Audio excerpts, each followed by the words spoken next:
గత నెల జరిగిన మోంతా తుఫాన్ వల్ల అధ్యక్ష మనందరికీ తెలుసు కాకతీయుల కట్టిన మహానగరంలో ఆ నగరంలో కట్టిన గొలుసు చెరువుల ద్వారా వచ్చిన ఆ యొక్క వాటర్ వల్ల చాలా కాలనీలన్నీ కూడా జలమయమైన అధ్యక్ష.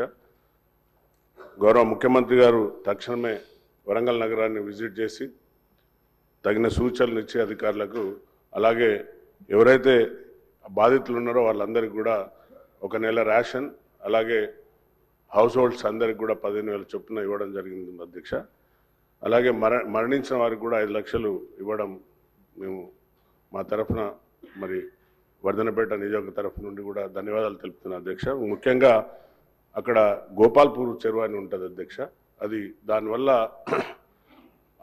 ఆయకట్టు అంటే అందులో అన్యాక్రాంతం అయిపోయింది ఆ చెరువు అంతా. గత 10 సంవత్సరాలలో ఆ చెరువు యొక్క రూపురేఖలు మారిపోయి ఆ వచ్చిన వరద వల్ల ఆ చెరువు కట్ట తెగి వివేక్ నగర్ కాలనీ అని ఉంటుంది అధ్యక్ష. చెరువు కట్ట కిందనే అది మొత్తం కూడా పాపం ఉద్యోగస్తులందరూ కూడా ఎంతో కష్టపడి సంపాదించిన డబ్బుతో కట్టుకున్న వారి హౌస్ హోల్డ్స్ అన్నీ కూడా సుమారుగా ఒక్కొక్కరికి 15 లక్షలు, 20 లక్షలు, 25 లక్షలు ఒక్కొక్కరికి నష్టం జరిగింది అధ్యక్ష.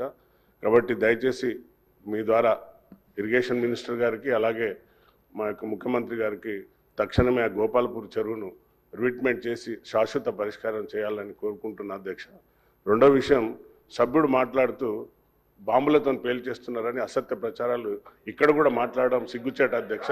దాన్ని వెంటనే తొలగించాలి అధ్యక్ష. రికార్డులకు వెళ్ళి తొలగించాలి అధ్యక్ష. భాష మంచిగా మాట్లాడమని.